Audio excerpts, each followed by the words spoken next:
I make the smallest mistake because I want to go home. The service door clicks shut behind me, and my hand leaves the bar too soon. I hear the lock catch clean and final, and I tell myself it is fine. I have keys. I always have keys. Then my pocket gives me that light, empty feeling. The mall is already after hours quiet, the kind of quiet that feels padded. Store gates are down. Signs are dark. The air smells like floor cleaner and old pretzels. Somewhere far off, a vent fan hums like a tired throat clearing. I pat my jacket again, slower this time, as if going slow can make the keys appear. My badge is there. My phone is there. The watch is there. No keys. I stand with my back to the service door and stare at the black glass of a closed jewelry store across the corridor. My reflection stares back, shoulders tense, mouth half open. I look like someone caught doing something stupid. I work security. I am supposed to be the person who does not do stupid things. I bring my wrist up. The watch face catches a faint glow from an exit sign. It is an old analog watch, a gift I pretend to like because it was from my father, and because it does one odd thing that I cannot explain. When I lie, it ticks backward, not metaphorically. The second hand moves the wrong way, just for a few beats, like it is rewinding what I am saying. It started a month ago, after my father died, and I wore it to the funeral. I thought it was grief making patterns where there were none. Then I tested it, quietly, alone. I said out loud, I am not afraid. The second hand went backward. I learned to stop saying things I did not mean. Now I press the watch closer to my face and whisper, I have my keys. The watch ticks backward immediately, quick and sharp, like a reprimand. My stomach drops. I swallow and try to keep my breathing steady, the way I do when someone is yelling at me and I have to keep calm. Fine, I made a mistake. Tomorrow, fix up all. The mall has an overnight cleaning crew. There is a security office. There are phones. There are cameras. There are exits. Except I am on the inside of a locked service door that opens only with a key or from the other side. The security office is on the far end of the building. My radio is in my locker in that office because I was being lazy on my last round. I have my phone, but the signal in here is always bad after the stores close. The glass and concrete swallow it. I walk toward the center court where the escalators are, my shoes sticking slightly to the freshly mopped tile. The overhead lights are dimmed to night mode, leaving pools of yellowish light and long stretches of shadow. Every storefront is a mirror at this hour. Dark glass, polished metal, shiny tile. I keep catching myself in them, broken into pieces by displays and frames. In the left side of a sunglass shop window, my reflection moves a fraction late. It is subtle, easy to blame on my angle. I stop. I step back. The reflection matches me perfectly. I tell myself I imagined it. I am tired. I have been doing doubles because someone quit. My watch makes a single tick. Forward. Normal. The escalators come into view. Twin throats opening down into the lower level where the food court sits dark. The escalators are supposed to be off after hours. I know because I shut them down sometimes when the sensors act up. Tonight, both escalators are moving. Not fast, just steady, obedient, as if someone is riding them all night. The steps rise and fall with a soft, endless clatter that does not belong in a closed building. I stop at the top landing and look at the control panel on the side. The key slot is empty. The indicator light is off. Powered off, but moving. I put my palm on the rubber handrail. It slides under my skin, cool and alive. The motion is real. The hair on my arms lifts. I lean closer to the panel and check again, as if staring harder will make the light turn on. Nothing. I lift my wrist and say quietly, someone must have left it on. The watch ticks backward, 3 beats, then corrects itself. A light? Not even one I choose. Just one my brain offers me because the truth is heavier. I look down the escalator well. The lower level is mostly dark, lit only by security lights that make the tile look wet even when it is dry. The food court chairs are stacked on tables like dead insects with their legs up. In the glass railing beside the escalator, my reflection stretches long and thin. My face is pale. My eyes are too wide. Behind me, in that same glass, there is a second shape. Not a person standing in the air. Not a shadow on the floor. Only a shape in the reflection, close enough that it should be touching my shoulder. I whip around. There is nothing behind me but empty walkway and closed stores. I turn back to the glass. My reflection is there alone. My pulse stutters. I taste metal like I bit my tongue. I step away from the railing and force myself to breathe through my nose. I check my phone. No signal. One bar flickers, then dies. I start walking toward the security office anyway because movement feels like control. The escalators keep their steady clatter behind me. As I pass the dark windows, my reflection follows. Sometimes it looks normal. Sometimes it looks as if it is watching something I cannot see. At the entrance to a cosmetic store, I see it again. In the black glass, there is a presence behind my reflected head, like a blur where a face should be. It leans in as if smelling my hair. I spin. Empathy. I turn back to the glass. My reflection is still there, but my eyes are not looking at me. They are looking slightly to the side, tracking something that is not in the corridor. I step closer until my breath fogs the glass. My reflection does not fog. My throat tightens. I pull back and wipe the glass with my sleeve. It is cold, dry, perfectly clean. I force a laugh that comes out wrong and thin. I say, this is just stress. The watch ticks backwards so hard the second hand jerks. I feel it in my wrist like a little tug. I stop talking. I keep walking. The mall curves, the way indoor malls do, guiding you with polished tile and repeating storefronts until you lose track of distance. The music is off. The fountain is off.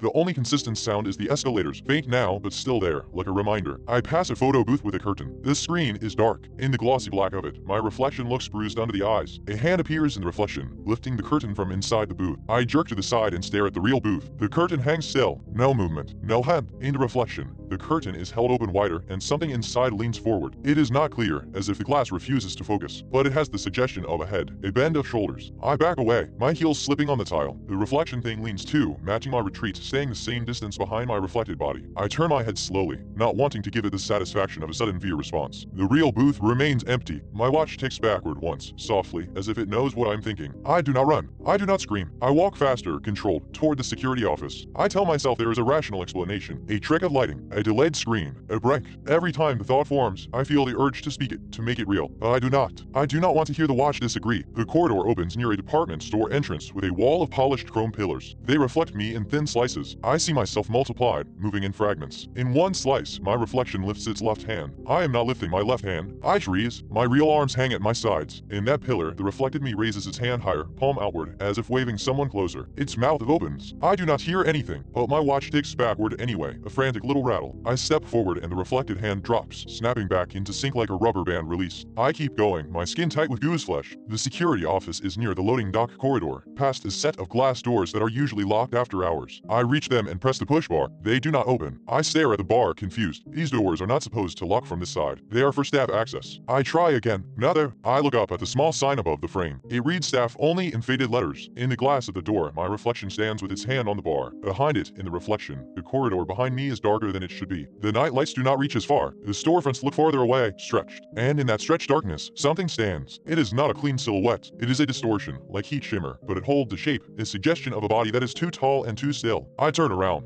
The corridor is empty, lit normally. I turn back to the glass. The thing is closer in the reflection, as if it moved while my back was turned. It stands just a few feet behind my reflected self. My breath catches. I feel my heart pounding in my throat. I whisper, no. The watch ticks forward. Normal. That is the first true word I have said in minutes. I press my forehead to the cool glass and close my eyes for a second. I try to think like security, like procedure. If the staff doors are locked, I can go down to the lower level and reach the loading dock from there. There are service corridors. There are stairwells. The escalators are right behind me, moving. I open my eyes and see the thing in the door reflection again. It is not close enough to touch my reflected back, but it is close enough that I feel it in my real skin, like a cold draft. I step away from the door and angle my body so I am not facing any reflective surface directly. I keep my eyes on the tile instead, on the dull parts, but the tile is polished. The tile is always polished. My reflection swims under my feet, warped, and in that warped mirror I see something crawling just behind my heels. I jump forward with a choke sound. The crawling shape in the reflection stops. I do not look again. I move quickly now, not running, but close. I head back toward the escalators because they are the only way down without finding a locked stairwell. The mall designers wanted shoppers to flow past stores. They did not want easy exits. As I approach the center court, the escalators grow louder, like they are pleased. I reach the top landing. The steps move downward on the right side, upward on the left, like normal. But the motor sound is wrong. It is too soft, as if the movement is coming from somewhere else. I glance at the glass railing. In it, my reflection stands at the escalator edge, and beside it, pressed close, is the presence. I see it more clearly now because the court lighting catches the glass at a better angle. It is not a person. It has no clean features. It looks like someone smeared a human shape with a wet cloth. Where its face would be, there is a brighter patch, like a blank screen. It leans toward my reflected ear. My reflected mouth moves. I am not speaking. My watch starts ticking backward in rapid, panic beats, as if it is trying to rewind time itself. I clamp my hand over the watch face, squeezing until it hurts. The backward ticking continues under my palm. I step onto the downward escalator. The step dips under my weight, normal. The handrail slides under my fingers. The mall air changes as I descend, cooler, damper. I keep my eyes forward, on the dark lower level. I do not look at the glass sides, but the escalator has glass sides. I see my reflection in the corner of my vision anyway. It is unavoidable. My reflection is not alone. The presence rides the escalator beside my reflected body, keeping pace. It does not ride in the real world, only in the glass. I feel ridiculous and terrified at the same time, a humiliating mix. I want to call someone, to hear a human voice. My phone still shows no signal. Halfway down, the escalator shudders. Not a mechanical jerk, a shiver like a living thing reacting. The lights overhead flicker once. In that flicker, the reflection changes. For a split second, the presence is not beside me. It is in front of me, standing on the step below, facing upward. I gasp and lurch back, my heel catching the moving tread. I grab a handrail to steady myself. The light stabilizes. The reflection shows it beside me again, but my body remembers what it saw. My knees shake. At the bottom, I step off quickly and move into the lower level, where the stores are fewer and the shadows heavier. The food court is a graveyard of plastic and metal. There's a service corridor door near the restrooms that leads to the loading docks. It should be accessible with a push bar from this side. I head for it. As I cross the open food court, I pass a darkened fountain with a ring of glossy tile around it. The tile reflects the ceiling lights like dull coins. In those reflections, I see a line of shapes behind me. Not one. Many. They stand where the tables are, between the stacked chairs, watching. Only in the reflections. In the real court behind behind me. I hear nothing. I do not turn. My watch ticks backward in slow, deliberate beats, like a countdown in reverse. I reach the service door and slam the push bar. It does not open. I hit it again. Harder. Nothing. I press my forehead to the painted metal and try to breathe. Okay, there is another way. A maintenance stairwell near the cinema. A freight elevator near the anchor store. I turn. The escalators are across the court, still moving. In the shiny metal of a closed kiosk, I see myself turning. And I see the presence behind my reflection, closer than ever. It raises what might be an arm, the blank patch where its face should be brightened, like a screen turning on. My reflected self raises its arm too, mirroring it, as if compelled. My real arm stays at my side, but it feels suddenly numb, as if the reflection is pulling on it. I whisper, stop. The watch ticks forward. Normal. The presence in the reflection tilts its head, the blank face brightening further. In that bright patch, an image appears. It is my face, but not how I look now. It is my face from earlier, from the jewelry store reflection when I first noticed the delay. My mouth is open, forming words. The image mouths something silently. My watch begins ticking backward again, harder, like it is warning me not to answer. But my lips move anyway, without permission, shaping a response I do not choose. And in the polished metal, my reflection smiles with someone else behind its eyes. The escalators change sound, the clatter rising into a faster rhythm, as if they are coming up to meet me. I taste that metal tang again, and feel my throat tighten around a sound I cannot swallow. My real hand finally lifts, not because I lift it, but because the reflection does. And the moment my fingers rise into the air, every dark screen in the food court wakes at once, black glass turning into a grid of mirrors. In each one, something steps closer.